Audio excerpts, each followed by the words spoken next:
एक लड़की बस अपने छोटे भाई को खुश करना चाहती थी, लेकिन पलक झपकते ही बच्चा उसके सामने से गायब हो गया। लड़की बहुत घबरा गई। जंगल में चुड़ैल होने की बात सुनकर भी वह पास जाने की हिम्मत नहीं कर पाई। उस समय जंगल में एक छाया बच्चे को लेकर जल्दी से गुजर रही थी। रात होते होते एक रहस्यमयी हाथ बच्चे को सहलाने लगा और फिर चुड़ैल ने पूरे शरीर पर खून मल लिया। बच्चे के गायब होने से ऐना के परिवार में बहुत बड़ा दुख छा गया। माँ का रो रो कर बुरा हाल था और ऐना अपने सबसे छोटे भाई को खोने के कारण खुद को दोषी मान रही थी। खुशकिस्मती से उसके पास एक और भाई था जो उसे दिलासा देता था, लेकिन उन्हें नहीं पता था कि एक बुरी ताकत उनके खुशहाल परिवार के करीब आ रही है। एक हफ्ते बाद उनके पिता ने मान लिया कि बच्चा अब जीवित नहीं है। उन्होंने सोचा कि अगर बच्चा भूखे भेड़ियों का शिकार नहीं हुआ होगा तो भी भूख से मर गया होगा। अब सबसे जरूरी बात खाने का इंतजाम करना था, क्योंकि उनके खेत में उगाई गई मकई खराब हो गई थी और उनके पास सर्दियों के लिए खाना नहीं था। इसलिए पिता ने बेटे को लेकर शिकार पर जाने का फैसला किया। ऐना का परिवार चर्च के साथ मतभेद के कारण जंगल के किनारे रहने को मजबूर था, लेकिन जंगल में चुड़ैल की कहानियां सुनकर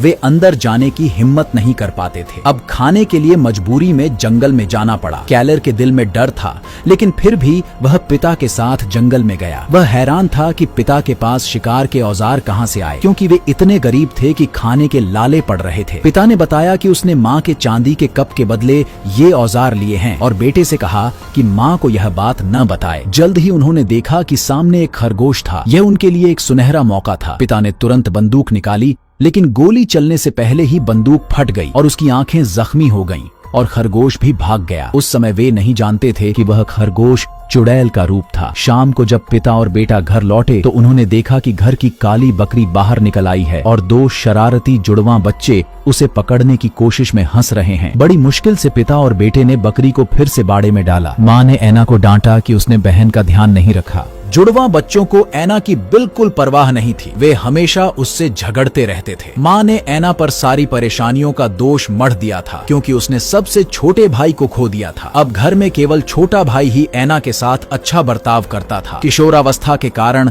छोटे भाई के मन में अजीब विचार आ रहे थे और वह अक्सर अपनी बहन को चोरी छिपे देखता था, लेकिन ऐना को इसका एहसास नहीं था। जल्द ही कैलर अपनी इच्छाओं के चलते परेशानी में पड़ जाएगा। एक दिन जब ऐना और उसका भाई खेल रहे थे तो अचानक जुड़वां बहन ने आकर कहा कि ऐना चुड़ैल है और उसी ने छोटे भाई को चुराया है। ऐना, जो पहले से ही गुस्से में थी, यह सुनकर और भड़क गई। वह हर दिन घर का सारा काम करती थी, जबकि जुड़वां बच्चे न सिर्फ उसकी मदद नहीं करते बल्कि उसे तंग करते रहते। गुस्से में ऐना ने मजाक में कह दिया कि हाँ, वह चुड़ैल है और अगर जुड़वां बहन ने फिर कुछ कहा तो वह उसे गायब कर देगी। बहन डरकर भाग गई। रात को जब परिवार खाने की मेज पर प्रार्थना कर रहा था, माँ ने अचानक देखा कि चांदी का कप गायब है। उसने सबसे पहले ऐना पर शक किया। ऐना ने साफ इनकार किया। पिता, जो असल में कप को लेकर आए थे, ने बहाना बनाकर ऐना को बचा लिया। देर रात ऐना ने सुना कि उसके माता पिता उसे बेचना चाहते हैं, क्योंकि वह बड़ी हो गई थी। वे उसे अमीर लोगों के घर नौकरानी बनाने का सोच रहे थे। ऐना को यह मंजूर नहीं था, लेकिन वह परिवार की परेशानी समझती थी। आधी रात को कैलर ने चुपके से घोड़े को खिलाया, यह सोचकर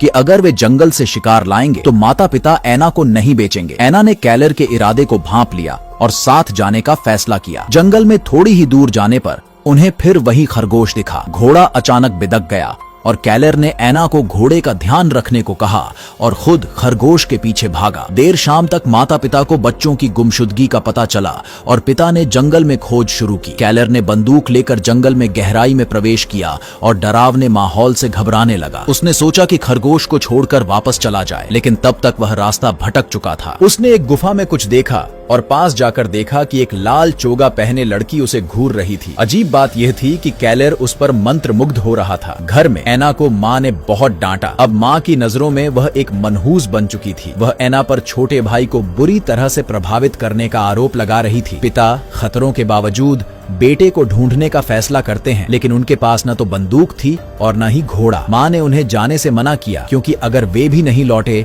तो परिवार का क्या होगा। रात को अचानक कैलर नग्न अवस्था में लौट आया, लेकिन बेहोश था। माता पिता ने कई पुराने नुस्खे आजमाए, लेकिन कुछ काम नहीं आया। अगले दिन जुड़वां बहन ने फिर ऐना पर चुड़ैल होने का आरोप लगाया और कहा कि उसने ही कैलर को ऐसा किया है। ऐना ने उसे नजरअंदाज करने की कोशिश की, लेकिन डरावनी घटनाएं फिर से शुरू हो गईं। जब उसने बकरी का दूध निकाला तो देखा कि दूध की जगह खून आ रहा है। वह घबरा गई। तभी उसने अपने भाई की चीख सुनी। कैलर दर्द में कराह रहा था और शरीर में ऐंठन हो रही थी। वह कह रहा था कि वह उस औरत को मारना चाहता है और अचानक उसका मुंह बंद हो गया। पिता ने मुंह खोला तो एक अजीब चीज बाहर निकली। माँ ने इसे जादू टोना समझा और जुड़वां बच्चों ने फिर ऐना पर आरोप लगाया। ऐना ने तुरंत इनकार किया, लेकिन पिता भी अब ऐना पर शक करने लगे थे क्योंकि हर घटना में उसका नाम आ रहा था। परिवार ने एक साथ प्रार्थना शुरू की, लेकिन अगली ही पल जुड़वां बच्चे प्रार्थना भूल गए और जमीन पर गिर पड़े। कैलर ने भी बड़बड़ाते हुए दम तोड़ दिया।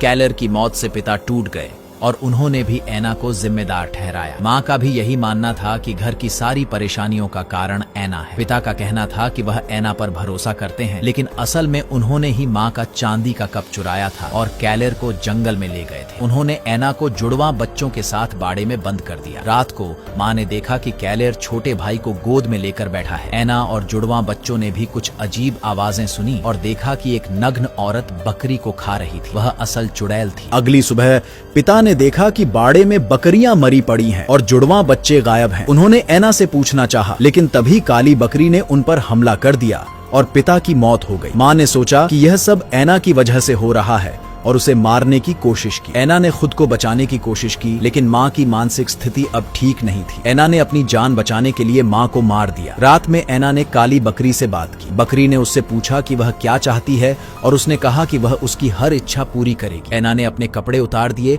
और बकरी के साथ जंगल में चली गई। वहाँ आग के पास कुछ नग्न औरतें हवा में झूल रही थीं। ये चुड़ैलें थीं। ऐना भी उनके साथ शामिल हो गई और एक चुड़ैल बन गई।